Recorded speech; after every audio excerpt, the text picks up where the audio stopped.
since they started doing the Common Core. Good afternoon. I would like to call this school board briefing meeting to order. I would also like to take a minute and say that Mrs. Fisher is not with us today. She had an unavoidable appointment that took her away, and she could not be here this afternoon, and she sends her regrets. We have several items on the agenda, and it's my understanding that several of us have appointments that are critical to tonight's meeting with people in between this meeting and our action meeting. So we're going to try our best to stay on schedule and stay with the time allotted for each one of our agenda items.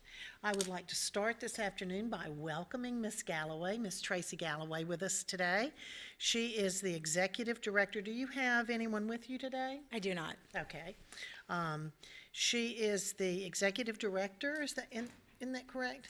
Yes, CEO, Executive Director. CEO, President, I answer to it all. Those good names of CCMI, and she does a fantastic job. And to hear Tracy talk about these people, you would think that they are literally her family. And we'd just like to welcome you for being here today and for sharing the story and letting us know how we can help you in the future and everything that you're doing for our children. Thank you. Welcome, and the floor is all yours. Thank you. Well, you took my introduction, so I'm just going to repeat that I'm pleased to be here to give you a brief update on our agency, what we do for the community, and I'm going to spend most of my time specifically on the work we do within the school district and the schools and for your school district's employees and children and their families. Just a quick overview of our organization. Our goal, we've been in business now as an organization in Lee County for 32 years, and our mission is to end hunger and homelessness in Lee County. And we do this through the cooperative efforts of our friends and volunteers and financial partners.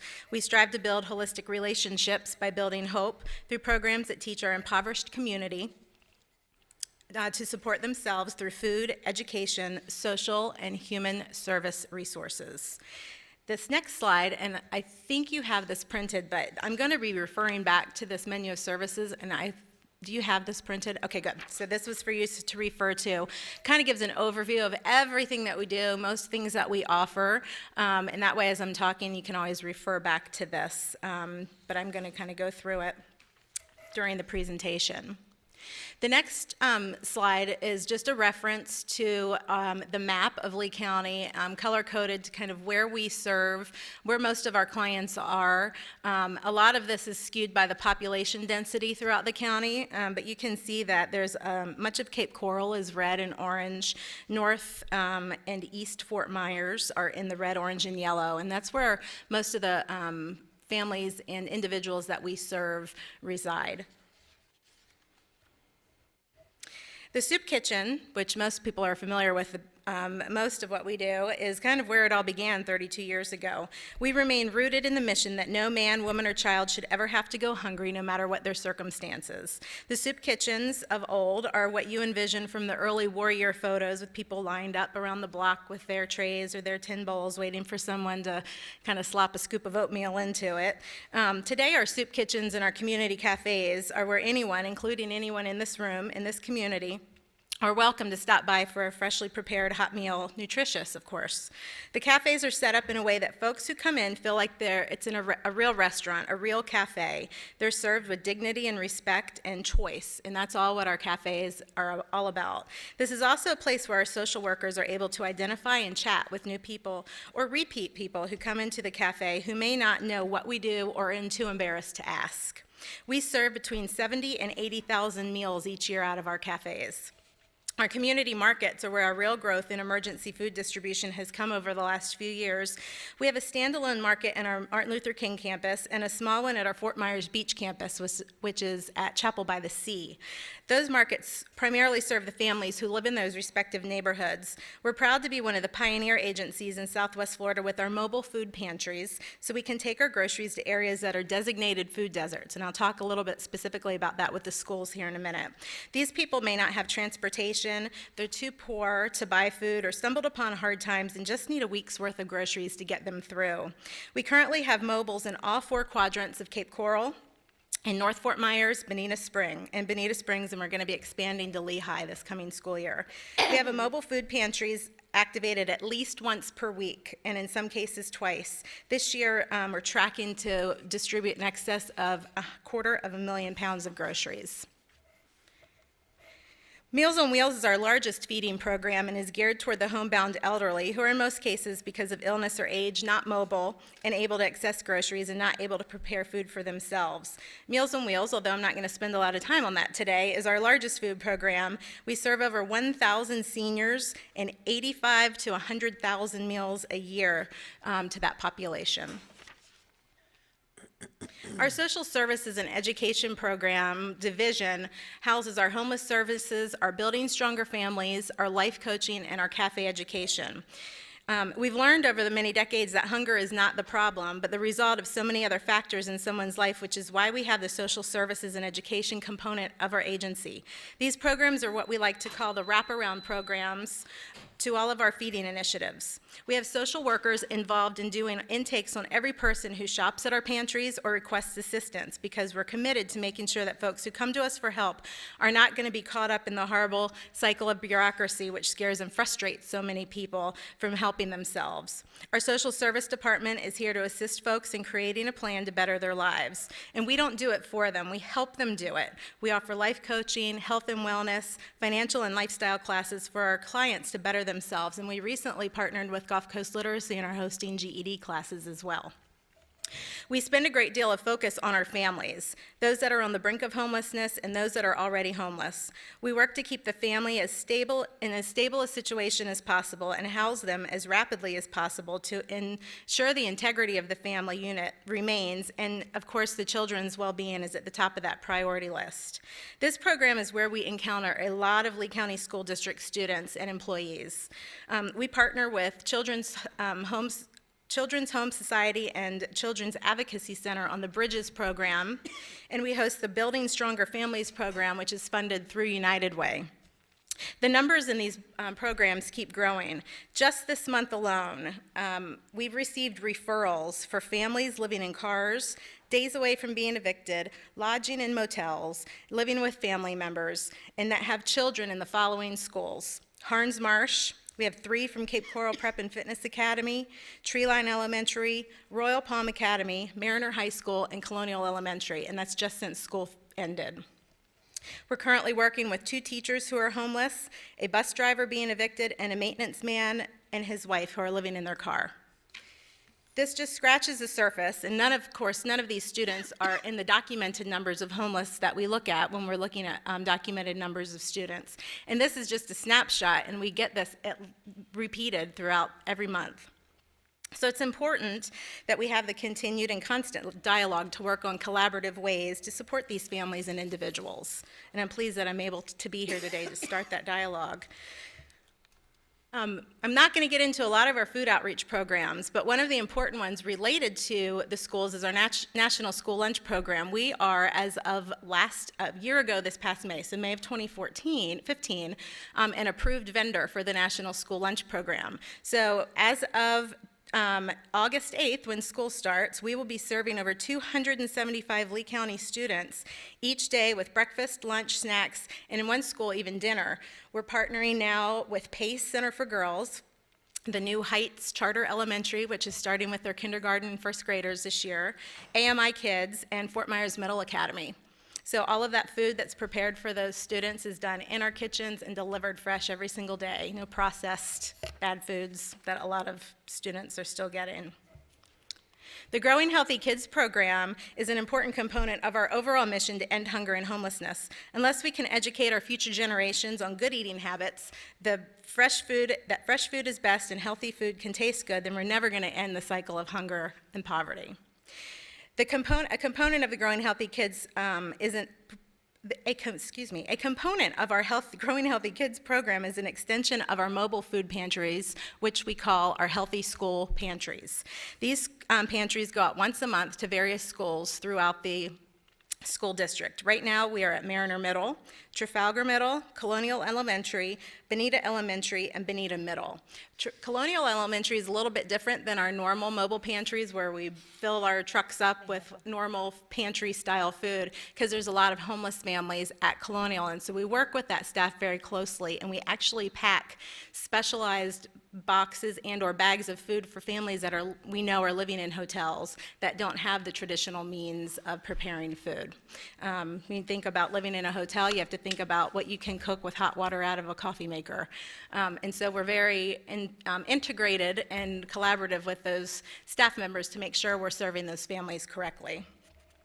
The glory of this is that in addition to the needy families being assisted, we're finding new families every day, and as I mentioned earlier, teachers, janitors, and in many cases, folks who live near the schools who need assistance. And the schools have been very open about letting neighborhood families come and shop in those pantries as well, because we do it after school in the evenings, like from 4 to 6, when we don't have to worry about outsiders kind of getting locked on the school grounds during the school day. So safety, of course, is our first priority in all of that. This is just some snapshots of numbers for you so you can see all of our numbers. But on the National School Lunch Program this past year, PACE was our only school, and we served 10,000 meals to those girls at PACE Center for school, the PACE Center, breakfast and lunch. So when we add in all of our other schools this year, we're going to probably get close to 50,000 meals and snacks during the school year. We did 8,800 cold dinners and snacks to Fort Myers Middle Academy for their homework huddle. And on our mobile pantries, you can see, and there's a couple of pantries that are listed that are not schools, because in Cape Coral, we're also at Palmetto Park and Kingsway Church. But we average, on the top middle, you'll see Mariner Middle, we average about 140 households every single month. There are some months that we've had in excess of 225 families. When you get to the holidays, right now during the summer, Trafalgar Middle is one of our bigger ones, and you see that down at the bottom. 218 families is our average. When you factor in that they have 3.98 individuals per family, we're serving almost 900 individuals a month at that pantry. And you can see Bonita Springs, Bonita Middle, and Colonial as well. And those numbers just kind of continue to grow as we get through 2016. This was at the end of 15 that these numbers came from.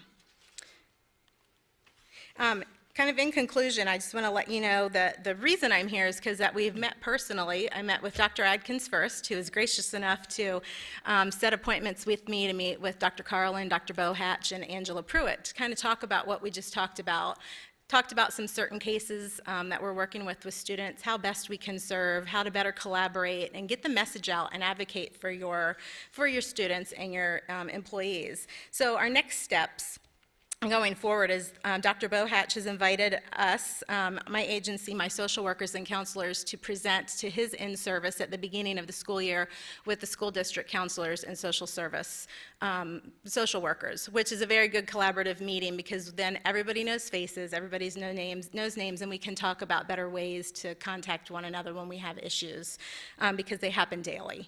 So it's a very important step. We're also developing a flyer or a brochure that Angela Pruitt is going to provide to all the schools for employees to access so that there's a discrete way for them to know if they themselves are having an issue, if they know of a coworker or of a friend or a parent, and they don't feel comfortable. And the two teachers that we're working with right now, one of them we probably could have saved from falling into homelessness, but she was embarrassed and didn't want to go to her principal and her supervisors, which is understandable. That happens a lot. So we're trying to come up with some discrete ways to let the employees know that there are places that can call and email discreetly to get the assistance that they need.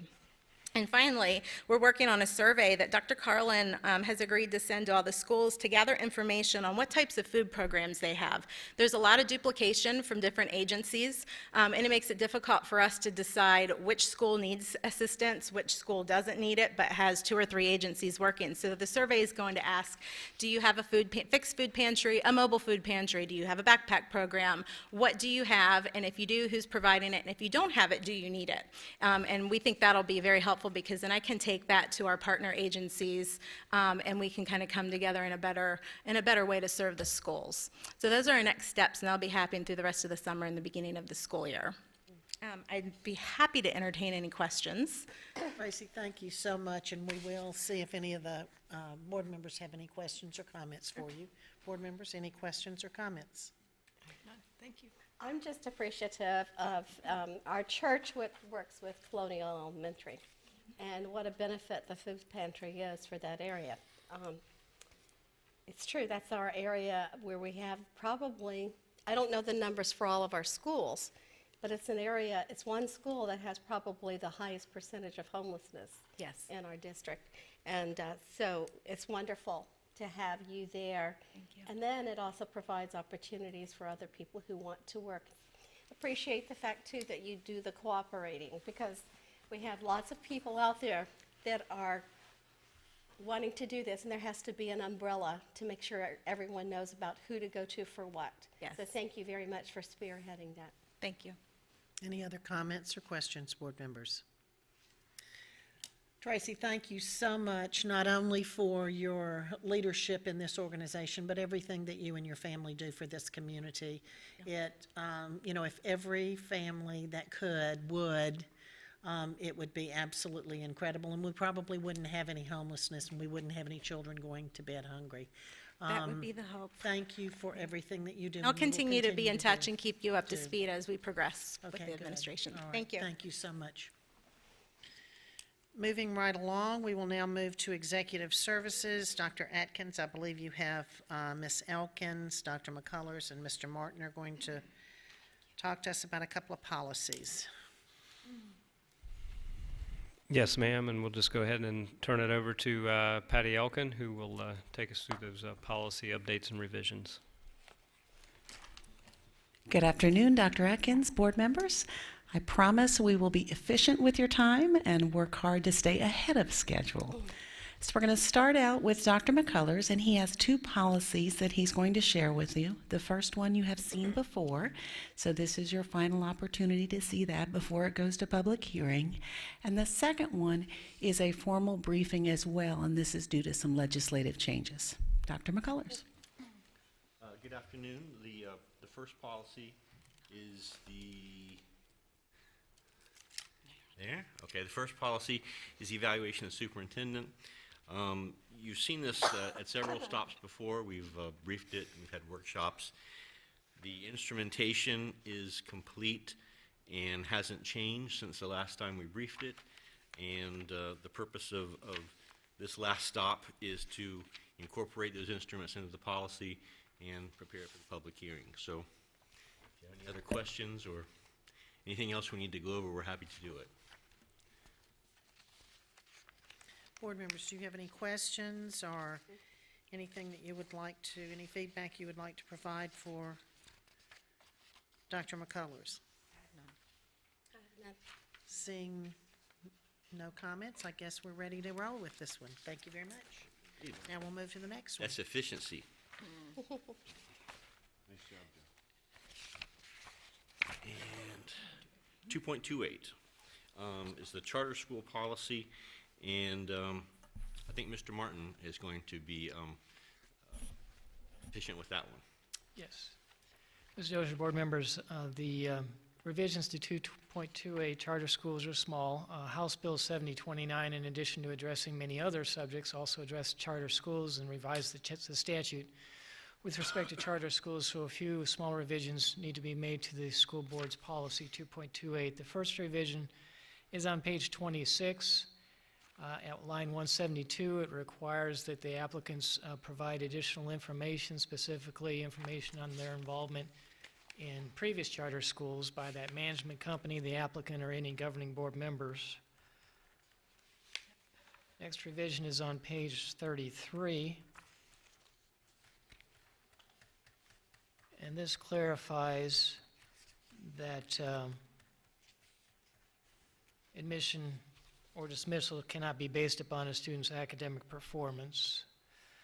The next revision is on page 40 at line 797, and this addresses the payment schedule for newly opened charter schools. The legislation changed the process for paying such schools, their FTE requiring that if they have enrolled a minimum of 75% of their projected enrollment into the district student information system before they open school, then they get paid on the 100% of that projected enrollment. If it's less than 75%, then they get paid only on the enrollment that they have entered. That's a new revisionist statute. And the last revision is on page 41, line 831, which just clarifies when the charter school is required to begin to submit the monthly financial statement to the school district. Those are all the changes. Board members, do you have any questions or comments of Mr. Martin? Just one quick question, and this is minor. To include, be sure on page 54 that it's not forgotten to include the statute that caused the changes.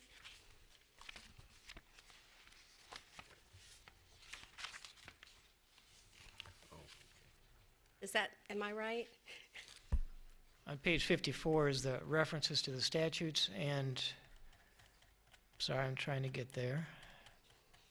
I just noticed that this year's statute's not listed. Well, what you would have this year from the legislative session is the bill, House Bill 7029, which revised the statute, the relevant statute, which is 1002.33. That's the Okay. charter school statute. So essentially it is included there because in its present form, 1002.33 includes the changes made by House Bill 7029. All right, thank you Yes, ma'am. for clarifying that.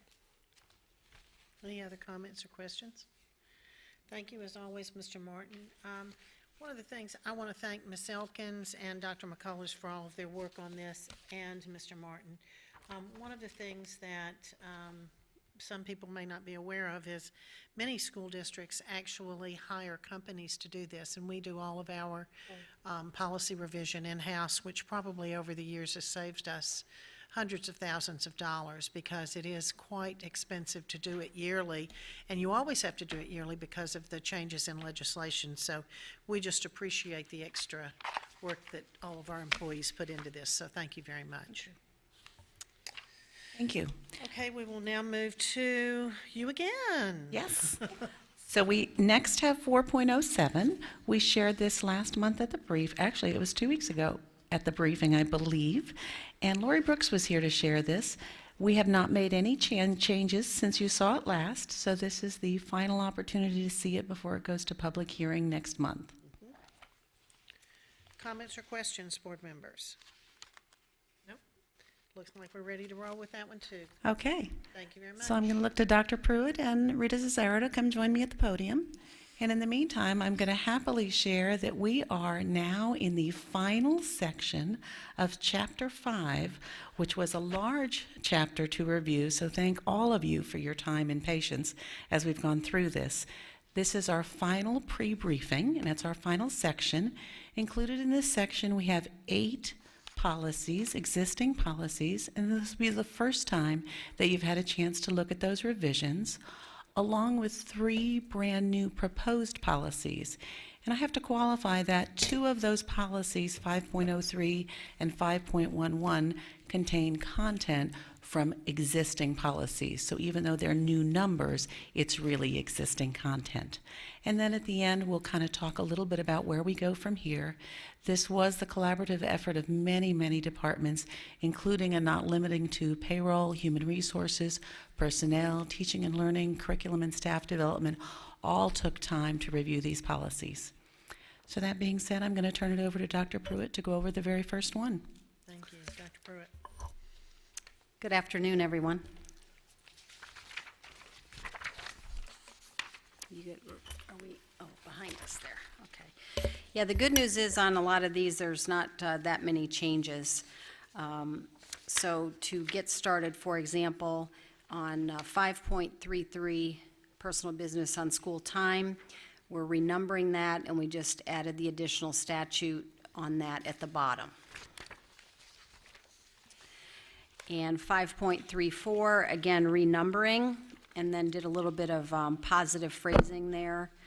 And we also had this one looked at by the directors from Curriculum and Staff Development to review that. 5.35, again, this is just a renumber, and with the additional statute listed there at the bottom.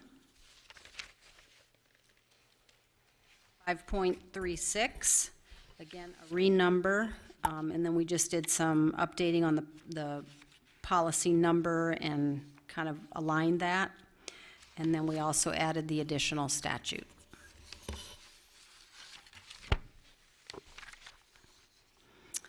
.37. Here that we made some changes. If you look at 2C, it addresses the recommendations from the department's Inspector General. We also aligned with the new the organizational chart with human resources, and then some minor language changes for clarity on that. Just stop me along the way if you have any questions.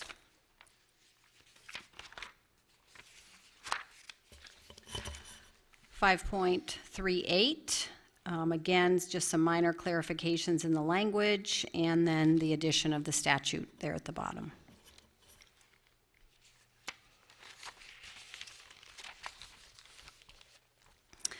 5.39 on professional development, again, changing to some positive language, aligning it with the current organizational chart. Again, a review, professional development curriculum, reviewed that, and then we had the additional statute added there at the end.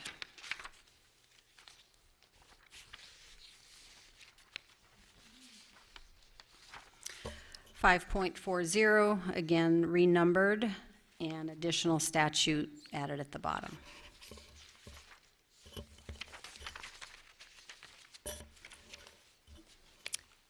Okay, next up, 5.03. It looks as a whole new proposed policy, but actually this is a removing it from policy 5.04 and making this its own number. So the information contained in there was in 5.04 section 7. And this just is a review of our hiring guidelines that you guys approved this past year. Okay, board members, do you have any questions, comments for Dr. Pruitt? I just have a question with regarding to the hiring guidelines, and I need edification on this. We have felony for drug sale, distribution, trafficking, and manufacture on line 28. And then on line 46, felony possession of concealed weapon. And those are the only points that address felony.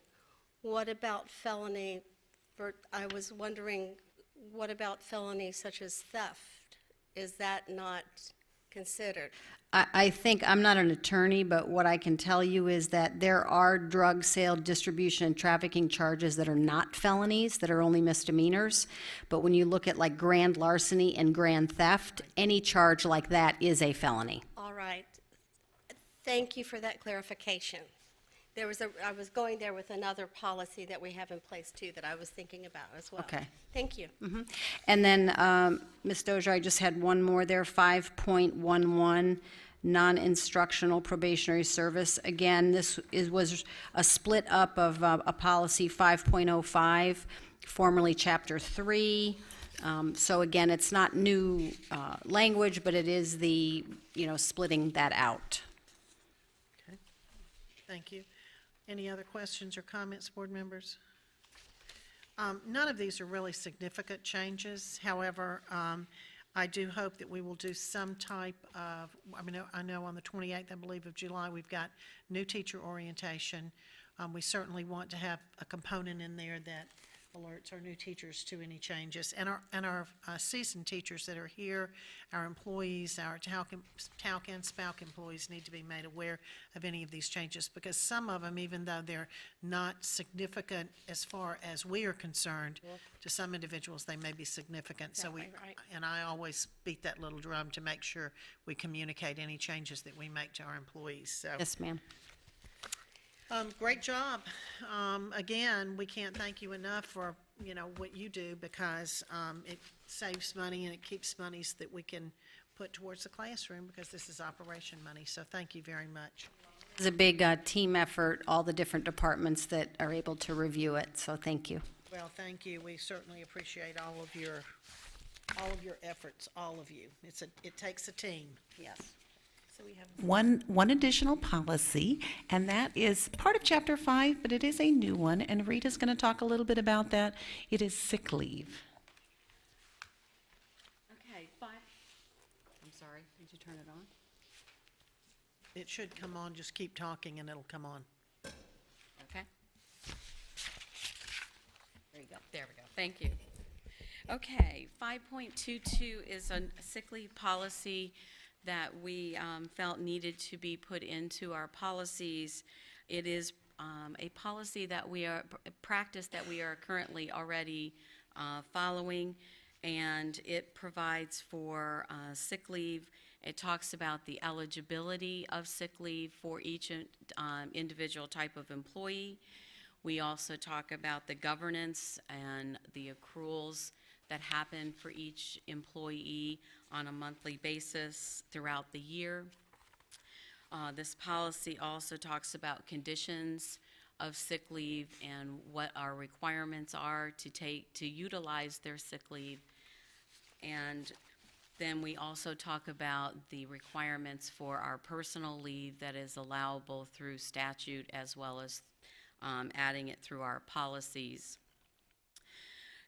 Sections 5 and 6 talk about allowing transfer of sick time from other school districts within the state of Florida, as well as transferring out of sick time from our district to other districts. And policy number 7 also talks about our sick leave bank pool for our administrators and for our non-bargaining units. Is that everything you have? All I have, Board thank members, you. thank you. Do you have any questions or comments? Additions, deletions, or anything that needs to be added? Again, thank you very much for these updates. We certainly appreciate all of the work that you put into this as well. Thank you. We'll bring these back for formal briefing, the entire chapter, in July. And then in August, before we start a new school year, we will have the action meeting and public hearing. I look to you for the direction of the next chapter to begin. Even though we haven't formally finished Chapter 5, this is kind of a nice time to begin some of that preliminary work, at least at the district office, to sort those policies. I was forwarded an email with a recommendation that Chapter 3, possibly, which is curriculum and instruction. Is that the will of the board, or would you like to let me know at a later time where you would like us to go next for a full chapter review? Well, I would ask, as one board member, I would ask Dr. Atkins where he thinks that would be the most beneficial to the organization. Do any of you have any questions or comments or preference of where we begin? Yeah, that's a good idea. Okay, then Dr. Atkins, Mr. Superintendent, if you will certainly let us know where we will go from here, which is the most pending, most pertinent that we get involved with. Will do. Okay, thank you. Thank you. Okay, now we will have the student progression plan with Ms. Robery. And let's see, Ms. Brooks, and is anyone else going to be here with you? I'm actually here solo today. Okay, you look like you're flying solo today. No wingman. Okay, go ahead. Good afternoon, board members. Dr. Adkins. I'm here today for the formal briefing for the student progression plan. The student progression plan and course catalog were pre-briefed 2 weeks ago with you at the June 14th meeting. At that time, there were no additional suggestions or edits requested by the board. So that we have posted the advertisement in the news press for the formal briefing to occur July 26th. All right, board members, do you have any questions or concerns about the student progression plan? If not, I guess we're ready to roll it out with that as well, so. Great, thank you very much. Thank you. Moving right along, Ms. Soretta Ralph and Brian Mangan. We will be hearing about the code of conduct for adult students. And this is a bit cutting edge for us. We haven't had one for adult students to this point. They had been kind of following our secondary code of conduct, but have come up with their own. So having said that, I'll turn it over to Soretta. Good afternoon, board members, Dr. Atkins. As Dr. Atkins said, this will be the first time that a secondary code of conduct or an adult code of conduct will be presented to the board for approval, and this is a pre-briefing. You have a copy of it. We've already made some changes per Mr. Mangan and also per Mr. Martin that will be reflected in the briefing that will be at the July, posted for July. But a few things that I would like for you to acknowledge as you're looking through the code of conduct, that we are dealing with adults. This is new. We had a couple issues this year, and when we got ready to deal with these problems, we realized that we did not have a document that dealt with adults. We were dealing with our student code of conduct. And when you're dealing with adults, it becomes a little bit different. So we discussed it, and at that time, Mr. McCormick and Mr. Mangan and Mr. Everly all worked together as a team, and they created this. We did want to keep it separate from our student code of conduct, so we're presenting it to you now. I will turn it over to Rita and Brian to talk a little bit about how they went about creating this document. Thank you, Mrs. Ralph. Board members, Dr. Atkins, thank you for giving us this opportunity today. This goes back a little ways with Mr. McCormick initially taking the lead and doing some work, reviewing some community colleges and other post-secondary institutions to see what type of code of conduct they use in regards to dealing with adults. And from that, we put together our own thoughts, keeping in mind things like due process, right of appeal, and the logical sequence of that, and at the same time using those known entities to us like the assessor codes and using that as a guideline for identifying potential areas of student misbehavior or misconduct. And we wanted to make sure that we left in the code of conduct the ability of the director or the supervisor of the adult site to effectively implement the consequences and leave discretion at their local control as well. Board members, any questions or comments? Any observations? Well, I'm personally, from one board member, I am very glad that we are doing this. I think that this demonstrates the fact that we are recognizing that not only do we have underage students, I'm going to stop my dialogue and let Mr. Toiber, I saw a hand. Well, just real quick, and I appreciate Brian doing this, and the only issue on the scope of authority, and I don't know statutorily, maybe Mr. Martin can help, but when I believe that the final say should be the coordinator or principal director, but I think there's always limits, and to have it state that has the unequivocal right to determine, I don't think it's unequivocal. I think it's still barred by statute and by overriding district policies.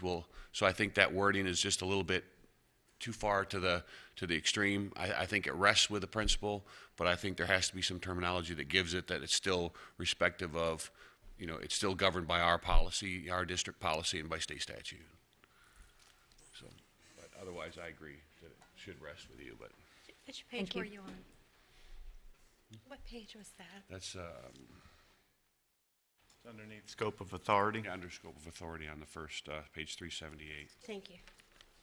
We haven't done the page numbering because of any additions or corrections, deletions. We want to make sure that our table of contents would agree with that before putting it all in there. Yeah, actually, we have our page numbering for how they've given us Rest of you. So it just helps us keep track. Thank you. Good catch, Mr. Toiber.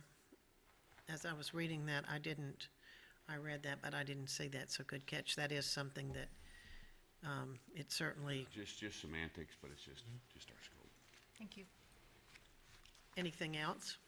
No, everything else I think is really good. I think it's a more professional level, raising it up the bar for the adults. So I think it's good. And the one question that I do have, and I don't know that we need to put it in here, but we have adult students that attend all day at the different colleges, technical colleges, and we also have our own students from high school. Are we going to, this will not govern them? No, ma'am, the 612 will govern them because they are dual enrolled students, and so. And do we want to put anything in here, because I didn't see anything in here, that just a little caveat that says those students will be governed by, that would be a question that I would have, whether or not it needs to be, because, you know, some student may get a hold of this and say, no, you know, Yes, ma'am. I'm under this, and I'm not under the regular policies and procedures for the high school students. So I think just to protect ourselves, I think that would be something that would benefit in the long run. Ma'am. Ms. LaRiviere. And just one comment. There are some components, however, in this one that would apply to those 612 with regard to how they dress depending on the academy and so on. So I would suggest that they just need to know they need to be in compliance with both. Yes, ma'am. That's just my thought. Not because, particularly just as it involves the coursework they are taking. Okay, thank you very much for your work on this. I think that is everything that we need, and we're ready to go with this, so thank you very much. Thank you. Thank you. We will move to the next item on the agenda, which is, let's see, we don't have anything. Mr. Morton does not have anything. Dr. Desamore doesn't have anything today. Mr. Law doesn't have anything. So we will move on to teaching and learning with Ms. Ralph and Ms. Elkin, achievement scores.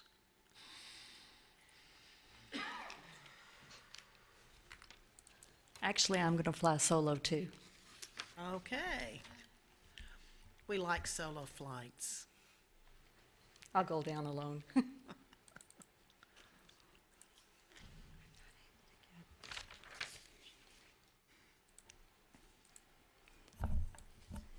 Floor's all yours. Thank you. This afternoon, I wanted to talk to you for just a few minutes about our Lee County 2015-16 state assessment results. I think you've received most of the information, but I just wanted to compile the information and provide it to you one last time to let you know where we are with our state assessments, what's coming next, and what we're going to do as a result of our state assessments to ensure that we are addressing our needs and helping our students and our staff to improve on for next school year. The first slide that I want us to look at are our grade 3 FSA ELA results. We see our percentage of students at level 3 through 5. We see our 2015-2016 state assessment results. We did show a slight increase along with the state, but what most importantly we see is that our level 1 students, we have a little bit less than what the state has in level 1. While that is not a huge number, that is significant, because what the state says is for the Florida statute 1008.25 requires us to retain our students at third grade if they are scoring level 1 on the FSA at third grade.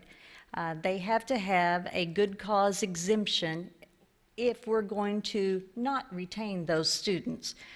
What you see on the next slide are the examples of a good cause exemption.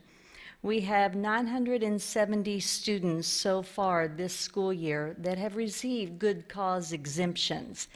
You can see that many of our students are good cause exempted due to ELA, ELL, we also have a lot of students with disabilities that have a good cause exemption. We also have students that have taken alternate assessments for good cause exemptions. But when you think about it, out of our 7,500 plus third graders, to have 970 students with good cause exemption, that is not a significant number. But what we're really focused on is reducing those number of level 1 students, because that's our huge challenge that faces us as Lee County educators. When we're looking at our grade 3 retentions that we've had over the past several years, you've seen this slide before. We've talked about this when we looked at our strategic plan, because this is a goal that we have really focused on to ensure that we are reducing the number of retentions at third grade. You can see far back in 2000, I believe that number is 2003, we were looking at 14% of our third graders we were retaining. We're down at 5.8% now. While that's a huge number, we want to see that number continue to be reduced. We had some significant gains this year in third grade with our level 3 through 5% of students. Bonita Springs Elementary increased their percentage of level 3 through 5 students from 36% to 58%. That's a huge gain. Orangewood Elementary went from 41% to 58%, a 17% increase. That's a significant gain when you think about the populations in those schools. So those are the things that we're looking at. We want to ensure that we're meeting the needs of all of our students, and how do we do that each year? We want to focus on those students. That's what we look at our balanced scorecard, that we're going to be able to see those huge gains. When we look at those level 1 students, we're below the state average, but we want to continue to reduce that number each year. That's why we focus that goal in our strategic plan. This year, our staff is going to continue to look at our standards at third grade. What does it take to make mastery of those standards? How do we ensure that we've closed those gaps? How do we ensure that we are touching each of those students? And how do we ensure that we're aligned both vertically and horizontally? How do we ensure that in ELA we're touching all of the buckets? How do we ensure that we're touching the skills? How do we ensure that we're meeting our writing standards? How do we ensure that we're both reading? How do we ensure that we're getting all of those listening skills that third graders need? Those are the things that we have to target. That's what our Lee County Standards of Excellence will do for us, but we're not through with those yet. So we're trying to get those small steps in now, and that's a learning process. Our PD&Ls are going to be working on those as they're out in the schools working this fall. But those are steps that we've got to start on now. We can't wait. So that's why we started the reorganization of the Curriculum and Staff Development Department for this upcoming school year. So that's what we wanted to talk to you about, to make sure that you know that we're not going to wait till we get the Lee County Standards of Excellence completed. We want that document done, but we're starting now to ensure that we're successful. But we know that we have to complete every part of it, but we're starting now to ensure that we're not missing out on students along the way. One of the things I just want to mention, we did put Susan Caputo down at Bonita Springs Elementary, and I have to tell you that we did an award ceremony for our principals, recognizing our schools that did a lot of positive things over the course of the year, particularly as it relates to student outcomes and achievement, whether it was increasing the graduation rate, certifications, or increasing proficiency levels. Susan Caputo, I don't know how many certificates that she received, but my comment was that she was wearing out the carpet, in terms of coming up and shaking hands and receiving recognition. So there's an example of how a turnaround principle where it is really working extremely well. And we can go to Bonita Springs and schools in very similar situations and see what they're doing, and then use that through the PD&L specialist that Soretta's talking about, and also the principal leads, and make sure that what's working at Bonita Springs Elementary can also start working in other schools across the district. When we look at the FSA ELA achievement data at the other grade levels, we see mixed results across the board. I'm going to be honest with you, they're not results that we were proud of at all of our grade levels, but we have to own those results, and we have to recognize that we have a ways to go. We have things that we have to continue to work on. I do want to remind you that we got our results for the 14-15 school year in halfway through the 15-16 school year, so our schools did not have a lot of time to do what we're doing this summer, to refocus, to decide where our goals need to be, what things we need to focus on, and where we need to work. So we got results. 3 months later, we turned around and took a test again. So I do want to put perspective in the whole process that we're dealing with. I do not take it lightly that we have these kind of results, but I do think that we all have to realize what we're dealing with. When we look at the test results, we saw some gains in some of our schools. Fort Myers Beach went from a 40 to a 75%. So we saw huge gains from Fort Myers Beach. We saw a 35% gain in their level 3 through 5. Diplomat Elementary went from 52% to 65%. So we saw some huge gains in our elementary levels. But with those gains, we also saw decreases in some areas. So that's why we made the changes, and we knew we needed to make these changes. This wasn't, okay, we saw the results, let's make the changes now.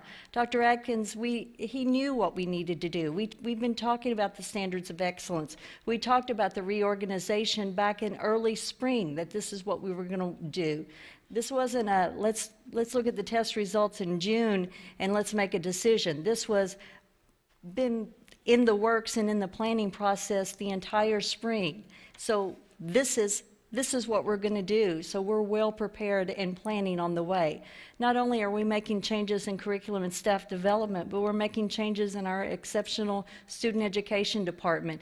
Instead of focusing on zones and realigning our staff by zones, we're realigning our staff by levels. We're putting the people in the right places. We're focused on differentiating our instruction better by levels. We're focusing our training with our ELLs, with curriculum and staff development. Instead of separating people in different departments, we're pulling together more as a team to work together. We're focused more this upcoming school year on MTSS. You saw in our reorganization, we are bringing in more staff to align to MTSS, because that's where we need to be. We need to identify these students earlier. We need to focus those students at first and second grade, and if they're having difficulties and struggling, we know right now that there are students in second and third grade that are struggling. We saw that with those third grade scores. We have to identify those students, and we have to identify them and help them so that they are not those level ones. So that's what we have to do for our ELA scores to improve. When we look at our math achievement scores, we did see some gains. We saw some huge gains. In our third grade level, we went up in math in third grade by 1 percentage points, but you also see the state level, they did not see any significant changes at the state level. The state saw stagnant scores across the state. Bonita Springs Elementary, Dr. Atkins has already recognized them. They went from 53% for level 3 through 5 to 88% level 3 through 5 in third grade in math. Also, Pine Island went from 64, level 3 through 5, to 80. Wow, 16%. Veterans Park Academy for the Arts went from 32 to 68. Also, Lexington Middle School went from 60 to 72. The Alva School went from 45 to 61. Varsity Lakes and Bonita Springs Middle School went up 31 percentage points. So we made some huge, huge gains in math. Our ELA is where we've got to target. Our students we've got to meet those needs in ELA. And we all know if our students are not making it in ELA, that's impacting all of their areas. Our math skills are coming along, but our ELA skills are having an impact on all of their areas. When we look at our FCAT science achievement, we do not have things that we can be proud of. Again, I want to point out Bonita Springs in 5th grade, 26 to 72. Wow, 46%. Mariner Middle School went from 35 to 48. That's a huge gain also. For this upcoming school year, we have realigned. Again, I can't emphasize enough the changes that we have made, but we have gone in curriculum and staff development to 3 people in our science. We've gone to 3 people, 1 for elementary, middle, and for high school. Those 3 people are going to be focused at all of those levels. They're going to support the schools. They're going to provide content support along with job-embedded professional development. That's going to help those schools. They're going to be at those schools bi-monthly to support those teachers. They're going to be in those classrooms. They're going to be there. They're going to know what those teachers need. They're going to be there with the students. They're going to be providing that training. They've got the STEM background. They're professional trainers. That some of them have even done national trainings. So they're going to be there to help those teachers. We talked a lot even today about how we can make those differences that are needed. We've got to make a difference with these students, but again, I can't emphasize enough the ELA support that's needed. When we look at the EOC achievement data, it's not good. We've talked a lot again about this. What do we need to do to support the EOCs? Where are we missing the boat with the EOCs? We see the scores. We know that it's only 1 test. We know that it's a state test, but how do we support the students? How do we support the teachers? We've got to focus on the standards. We need to make sure that we're not missing anything prior to the EOCs. We need to ensure that the standards are being taught at all the levels. We're not missing anything with gaps. We're ensuring that all the content is covered. We do have some positives that I do want to point out. We have some civic scores. Colusa Middle went from 47 to 63, so we do have a significant gain. The Alva School in Algebra 1 went from 61 to 88% in proficiency. Geometry, North Fort Myers High School went from 53 to 70% proficiency. North Fort Myers High School also in Algebra 2 went from 32 to 43% proficiency. So those are some huge gains. One of the things that we've seen with algebra is we want to ensure that at the middle school level, our students are covering all of the textbook. A lot of our students at the algebra in Algebra 1, you can pass the EOC and make a good score on the EOC by just getting through the first part of the book. We want to make sure they're covering the entire text, because if you don't cover the entire text, you're setting the students up for failure in Algebra 2 and the following math courses. So we want to make sure that we're covering all of the material. The U.S. history and the biology, again, that's making sure that we're getting all of the prerequisites and all of the content prior. So again, that is making sure that we're getting all of the standards covered. Our assessment results, what's next? Let me just back up, if you don't mind, back up to the EOC achievement data. I want to point out just a couple things. One of the things I think that is particularly troubling is Algebra 2 results. If you're looking at that 28% proficiency. The difficulty with that is that if you look at success in college, if a student has taken up through Algebra 2 and is successful at Algebra 2, they have about a 40% probability of success in college. It goes up if they've taken trigonometry, pre-calculus, with the greatest result, about 80% if they've taken calculus in high school. You know, if you talk to Dean Baer, who is down at Florida Gulf Coast University, the dean of the engineering college, he really would like to see students coming into FGCU's engineering college having achieved calculus at the high school level. So if you look at these results, we certainly have some work to do as it relates to college level preparedness in algebra and in mathematics in general. So 28% in Algebra 2 is certainly not acceptable, really. And I think that what you'll find as we go back and work on the School District of Lee County Standards for Excellence, one of the things we want to do in mathematics is I just recently have reached out to Florida Gulf Coast University, an old professor of mine, and I won't call him old, but a professor from some years ago, who's going to help me with finding subject area specialists, in other words, people that are actually in their field of expertise, mathematics as an example, engineering as an example, to actually review our standards going through. So that if I'm a math professor, and I'm not talking about an education professor, I'm talking about a professor of mathematics at Florida Gulf Coast University, you're going to look at what we are doing and the sequence of events coming through the School District of Lee County Standards of Excellence to make sure that, because mathematics is something that has to be sequenced properly. There's basic skills that have to be mastered before you move to the next level.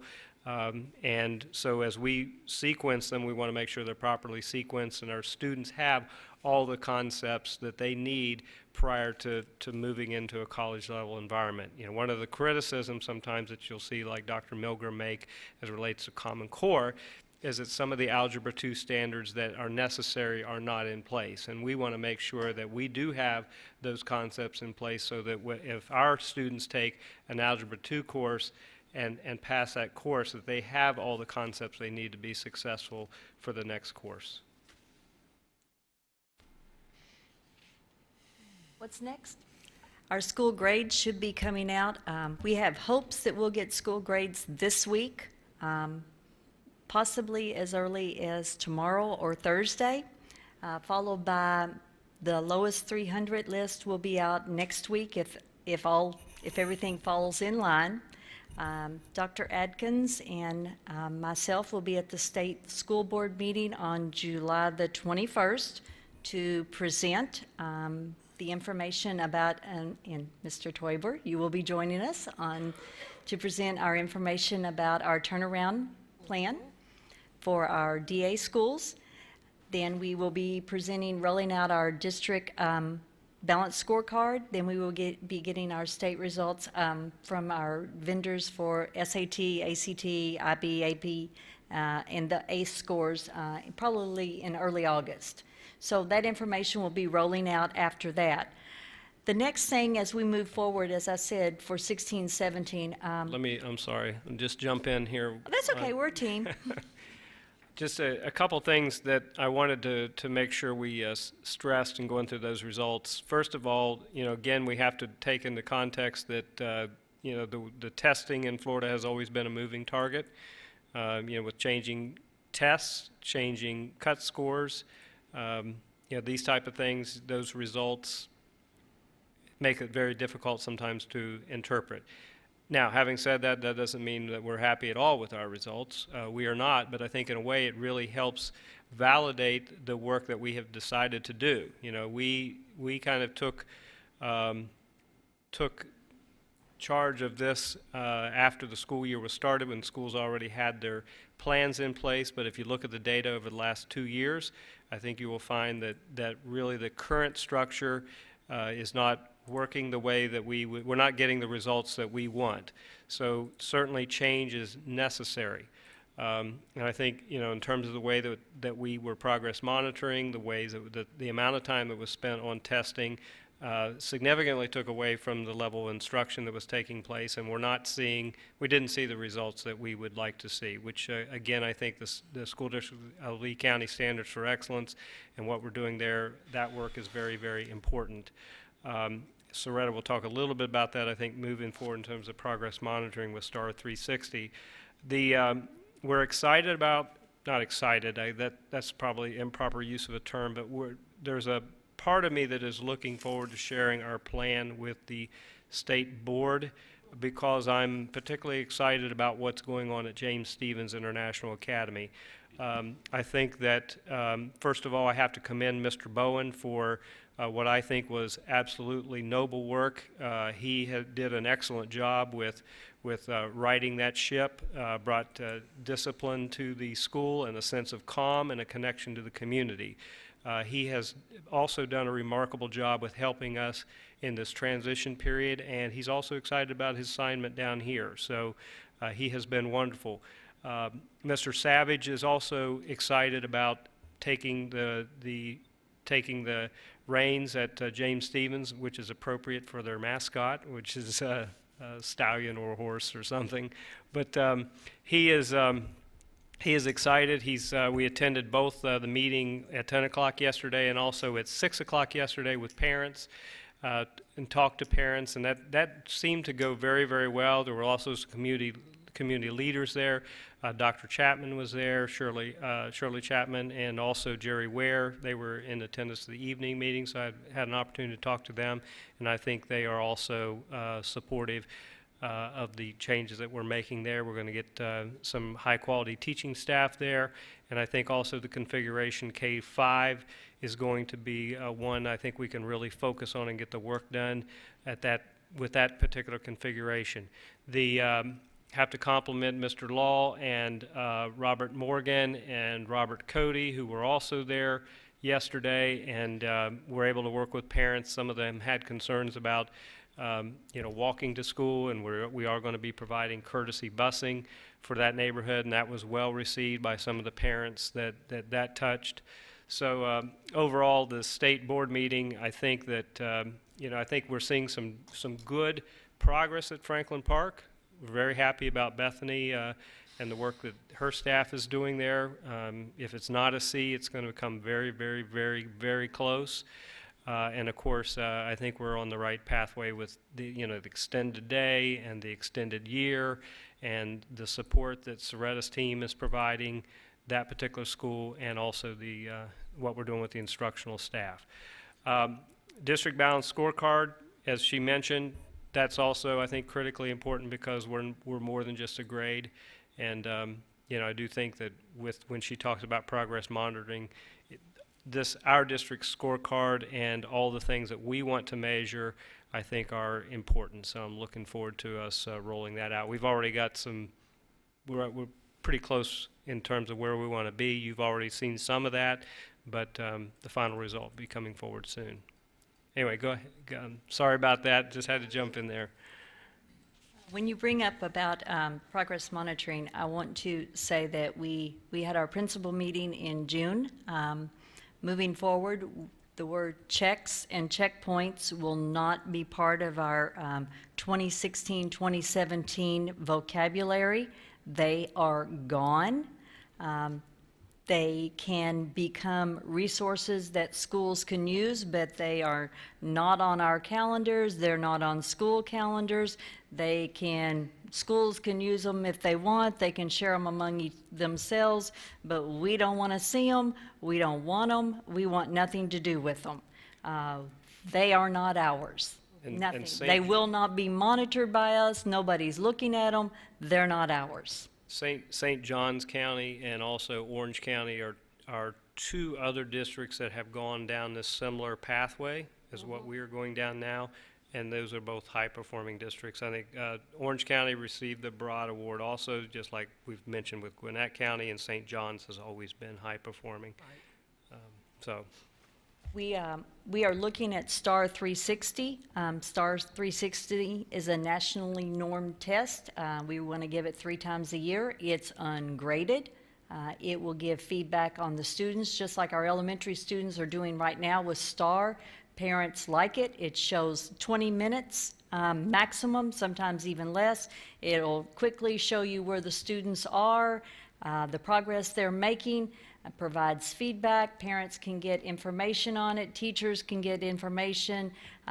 We can just immediately know where our children are. We can get a snapshot of where they are. It's a great predictor on the level that the students are and how they are progressing. And that's a tool that will help us throughout the year.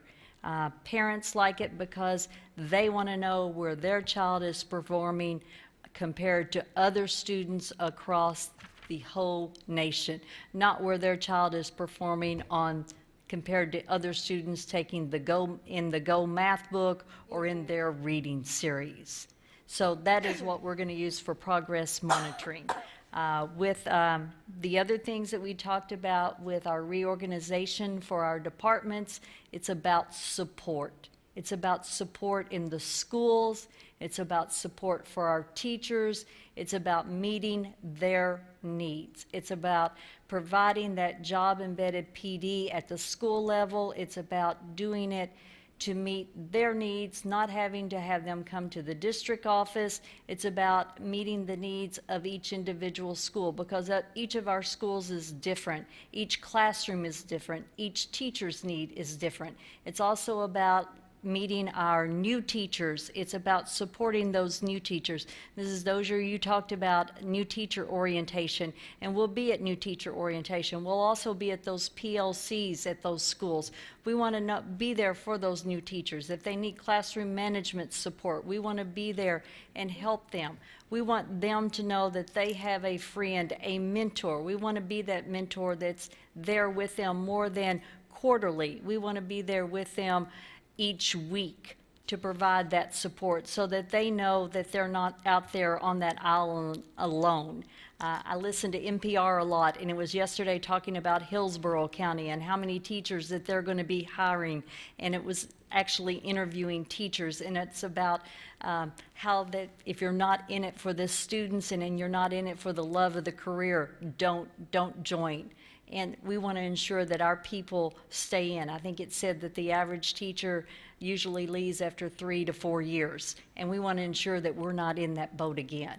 Another thing that we're doing, we talked about ESE and ELLs with the principal leads. We want to ensure that those principal leads have no more than 5 schools so that they can be out there to ensure that they're supporting those schools, and they're there with those principals, and they're that voice, and they're meeting those needs of those principals immediately.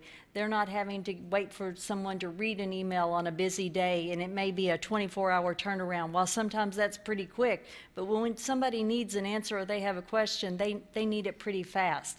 Problems don't wait. So we want to ensure that those people have that quick voice turnaround. We want to also make sure that we're providing that classroom management, because we want those problems that occur. If classroom management is under control, then learning can control. Classroom management is the key thing to ensure that learning is occurring. And that was one thing that I heard a lot last year, was the students, we have behavior problems. And if behavior is causing the disruption, then it's taking everybody's time. And those are the things that we want to do to ensure that our learning is occurring. And if we're going to meet those needs, and it's going to help that ELA score to improve, it's going to help those math scores, and it's going to ensure that those ELCs are going to improve across the levels. Are we going to make everything happen at once? No, because it's a learning process, but we've got to start somewhere. We've got the right things in place, but it's going to take a little time. But we have the right things, and we have the heart to do it. Questions? Board members, do you have any questions or comments? Ms. LaRiviere? Sorry. It's okay. But as we increase our ELA, we're going to see growth in all areas. I think that's one of the problems with science, because it's purely being able to read what's written there. And so as we see that growth, it will also carry over. So just appreciate everything that everyone does, and looking forward to see the exciting things that happen this coming year. I think you're right. We mentioned today, I think a lot of it with science is a lot of vocabulary. The vocabulary is a key problem. Any other questions or comments, board members? I have one. When you are presenting these scores to us for 2016, grade 3 in, math, and it shows 60, state 61. Does this include our charter schools as well? No. Okay, it's just our schools Yes. and not our charter schools. Okay. PLCs, are we going to be doing PLCs? This is a question for Dr. Atkins. Are we going to be concentrating as much on PLCs as we have been in the past? What we're going to do with PLCs is you're looking at where, in terms of the training that's concerned. Well, training for the new teachers, number one. Right. Also, the time commitment that goes into having all the PLC meetings. In fact, I just met with a group of teachers a few days ago, and one of their concerns was all of the time that it takes for the commitment to PLCs. And, you know, have we ever done a study to see if we're really getting bang for the buck? You know, I don't think we have. That was one of the things this board asked for. We asked to look and see if, in fact, programs that we put in place, are they being impactful? That's, I don't know about all of you, but that's something that I would certainly like to see, because we have a large amount of money invested in this. Well, we've asked for that. Well, we have asked for it, but we've never seen it. We've never seen any data that tells us whether or not it's been impactful, whether it's worked, whether it's been beneficial. And I think that, you know, that's something that we need to see to, you know, it would help us to determine whether or not we want to continue to proceed and whether or not it's just, you know, us spinning our wheels and not really getting any benefit for our buck that we're putting out there. And when I say buck, I'm not talking about the financial buck, but I'm talking about the blood, sweat, and tears buck, because I do know that there's awful lot of time that is spent on all of these meetings for the PLCs. And these new teachers have so many other commitments that they've got. And then if they've got to go through the training for the PLC, so they'll have an understanding. So- And then the meeting commitment. So go ahead. Well, just to respond, and just give me a moment, because I'm going to cover a lot of. Maybe you can make it brief.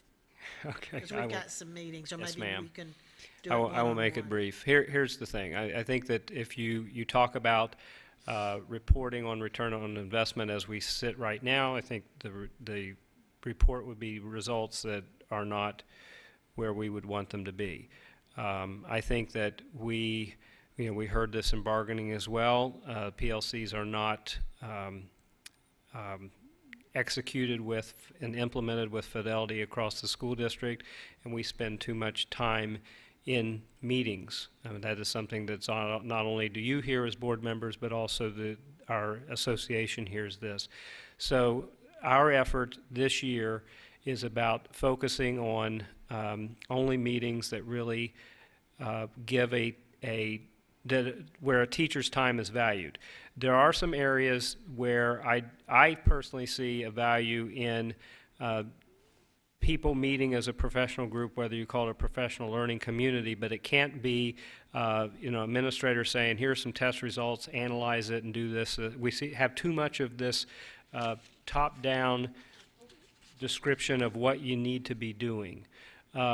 What is of value is if folks that teach a common subject, such as I'm a third grade teacher, I am a biology teacher, I am a algebra teacher, if you're able to share lesson plans and instruction and save each other time.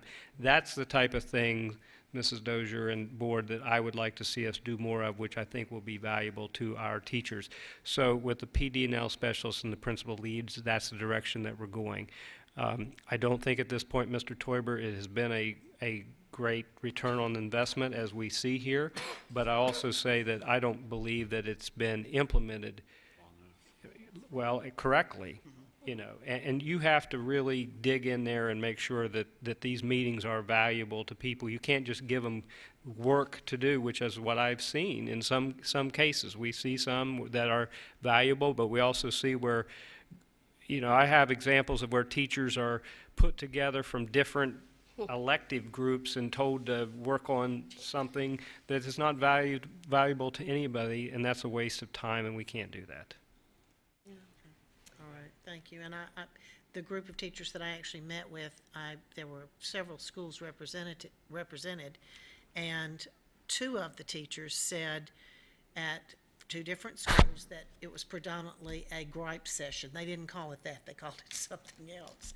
And I said, well, that's not productive, If you can't come with solutions, we need to all, we're in this together. We all need to work together. So, and just one other thing that I would like to say for the new teachers, and this is, and I know that's something that we share with our new teachers, but I certainly hope that we would. More is always better, because when a teacher goes into a secondary school and has this long period, more is better. That's why you have discipline problems if you don't have enough. If you don't have enough activities, you're asking for trouble. And also, they need to learn to teach from bell to bell. It's okay to be right in the middle of a sentence when the bell rings. Class dismissed during the bell. And if you can't do that, then you're going to have discipline problems in your classroom. And teachers that teach from bell to bell, teachers that have more in their classroom, more activities, you've always got to have that thing that you can pull out. You don't need to have 15 minutes at the end of the period for students to be able to visit with one another. They've got plenty of visiting time at lunch and in between classes. If you're asking for that, you're asking for trouble. So, and our new teachers, in fact, it was so fun. I'm going to talk about that under comments. I'll do that in a minute. Thank you very much. I stand corrected. I should never fly solo. Thank you, Patty Elkin. I stand corrected on your charter question. This is apples to apples. This does include the charter schools. And I thought it did. I stand thought it corrected. did. Thank you. And I think that one of the things that would benefit us is to pull our test out. And I think you will see a little bit of a difference. Because I know in the past, our schools have always done percentage points above what our charter schools do. I'm not saying that's this year, but I would like to see you pull out those scores and give us, both of them. This is with the charter schools, this is without the charter schools. I think it would be beneficial to us. Yeah. We can try to do that. I'm not sure how you would compare that to the state. I'm not sure that could easily be pulled, all of the charters out from the state, but we can try to do that. I'll try to get you that information. I'm not saying from the state, but just so that we could see what our scores look like without the charter schools. I'll get you that information. Okay. No problem. All right, any other questions or comments, board members? Just a quick thing, and it also relates to PLCs, and it relates to the information you gave us about specific schools and the successes they had. I would venture to say that those schools that had high growth have effective PLCs, and that possibly people need to learn from each other on how they handle those. Okay, moving right along. Our next item on the agenda is public comment. Due to the late hour, I'm going to say, is anybody in this section like to speak? I don't see anyone. Anyone in this section like to speak? Raise your hand. Okay, we have one. I think you know the rules, so we won't go with them. Go ahead, Mr. Castellano. Where are you going to go? Over here. Okay. This is roped off. Okay. Good afternoon. I'm Mark Castellano, President of the Teachers Association of Lee County. I did want to mention, as Dr. Atkins was talking about the PLCs and the discussion that just occurred, is that there was a lot of time put in on developing the PLC guidelines, which have been issued out. There's also been a Q&A from what Jill has told me. There's been a Q&A that's been developed based on the questions that got. And I know Dr. Spiro and Jill Castellano headed that. So that's something else to take into consideration when we're talking about the PLCs. Thank you very much. All right, we will now go to board member comments. Ms. LaRivere, I will begin with you. Okay, let's see. I had the pleasure this last Friday to go to the end of the week for collegiate dinner, where we had the induction of the Golden Apple teachers into the academy. It was exciting to see all the energy in the room, because not everybody was there was a Golden Apple, but they were all entirely supportive of each other. And it was very indicative of the team building and the learning that takes place during the collegium. So big thank you out to Marshall Bauer and the foundation for all they do with that. We also had the privilege of going to the, nope, I've discussed that. I'm trying to get my dates all in a row. I already discussed that at the last meeting. Today we had our meeting with the foundation, Uncommon Friends Foundation, and that was their retreat planning and so on. And they were sharing some insights and things that they want to do more as a foundation so that we can identify our teachers, administrators, who are going above and beyond with showing high ethics in all that they do in their classrooms and at their schools, so that we can award those and recognize that. And then there's the opportunity of our carrying down with our students to see that there is an importance between having good character and having that right ethic base. So it's exciting to see that other people are out there wanting to see what they can do to support our district. Is that everything you have? Okay, Mr. Toiber. I have no comments this afternoon. Okay, Ms. Morgan. I have none. Okay, I have just a couple. I attended the VAB meeting last week. I also had the opportunity to be at the city of Fort Myers, where we signed a sister city agreement. The mayor signed it with the mayor of a little town in Russia, Belisarian. It will be the sister city of Fort Myers from now. And one of the things that I had the opportunity to talk to the education minister, I said maybe we could start a partnership with actually exchanging students from our community to that community and so forth. They were all excited about that. I also had the opportunity to speak to the Rotary Club. I believe it was at some ungodly hour in the morning. I had to be up and be there at like 7 in the morning or something. And I liked show and tell, and my show and tell was Dr. Atkins. I actually brought him along and let him, there were several questions that they had of him, but I think for all practical purposes, they were very kind to him. Also, I attended the Board of Directors for the Edison Estates, and they have a full group of campers, and many of our students from our elementary schools are actually there, and some of our students are actually some of the camp counselors, so that's really exciting. Also, last night, what a wonderful event that some of us attended for the retirement of teachers, and the stories, and this is one of the stories that I want to tell. A teacher that actually has taught for 38 years. Her name is Jenny Pontarelli, and she was a teacher at Orange River Elementary.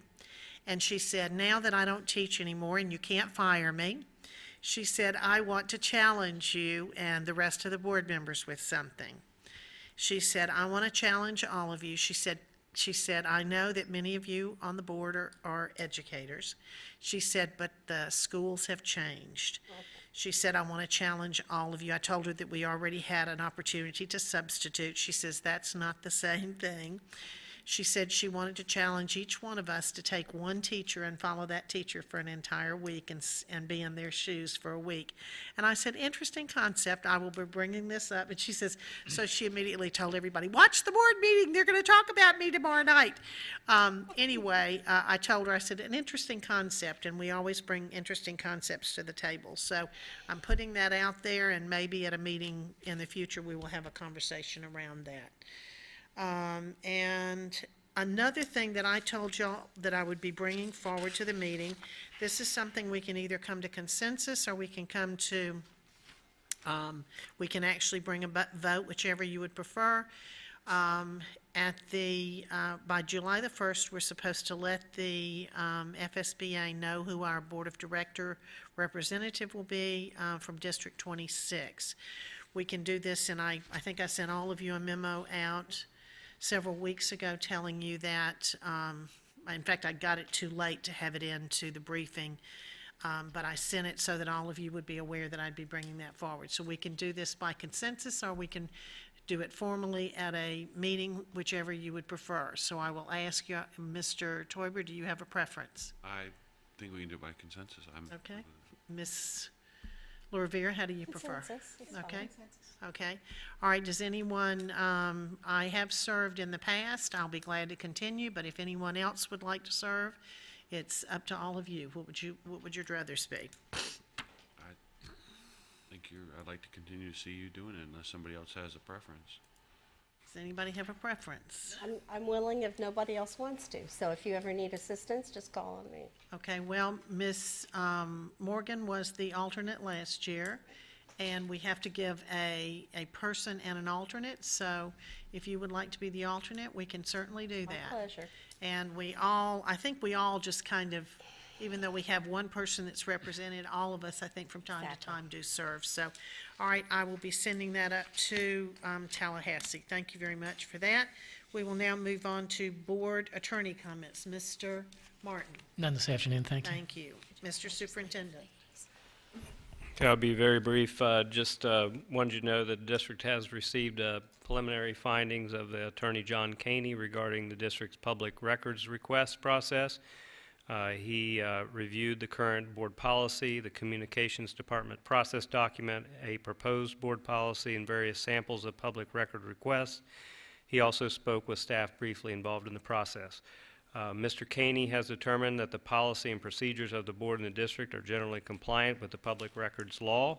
He did point out that when a request is made for a file involving or related to an employee, although the district can notify the employee of the request, it is unlawful to delay the processing of the request in any manner to permit the employee to review the materials. He also commented the district and the board should make efforts to expressly state in policy that the district will proceed directly to process a public record request in a limited, reasonable time to retrieve the record and delete those portions of the record the custodian asserts are exempt. And finally, Mr. Caney suggested the board give careful consideration to the question of whether a more efficient system of storing and retrieving the record might be more cost-effective for the district. So, and if you need to review Mr. Caney's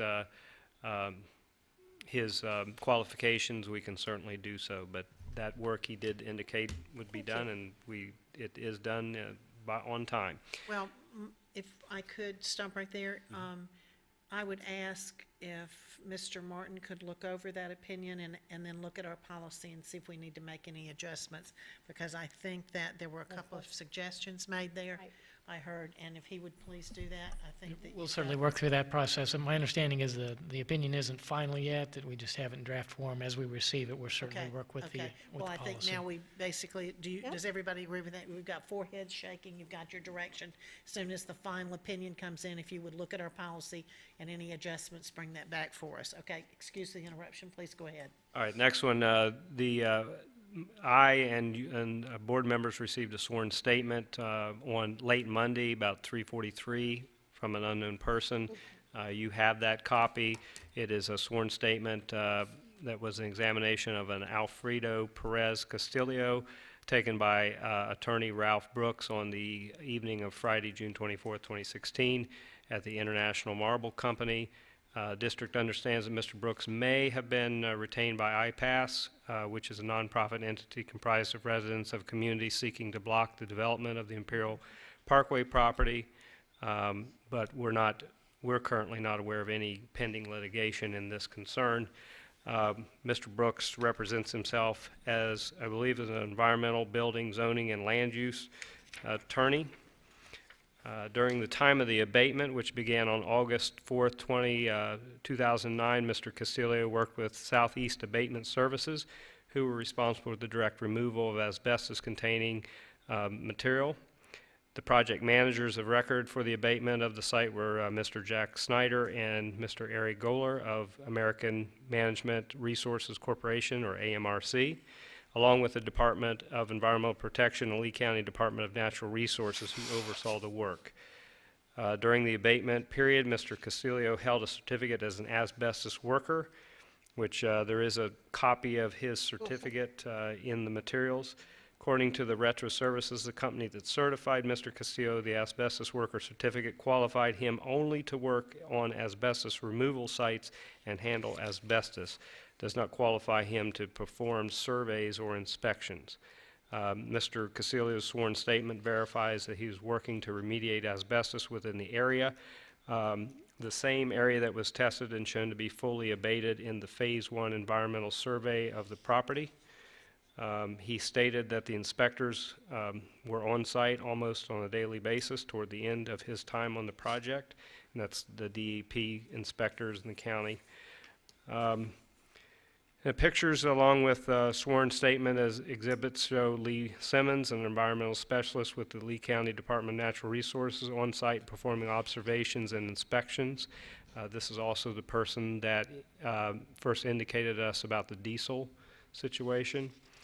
And the sworn statement primarily contains testimony regarding the procedures that Mr. Castillo would perform in 2009 that were germane to his role as a worker charged with collecting asbestos material for the removal from the site, and clearly do not relate to the present condition of the property under consideration for high school LLL.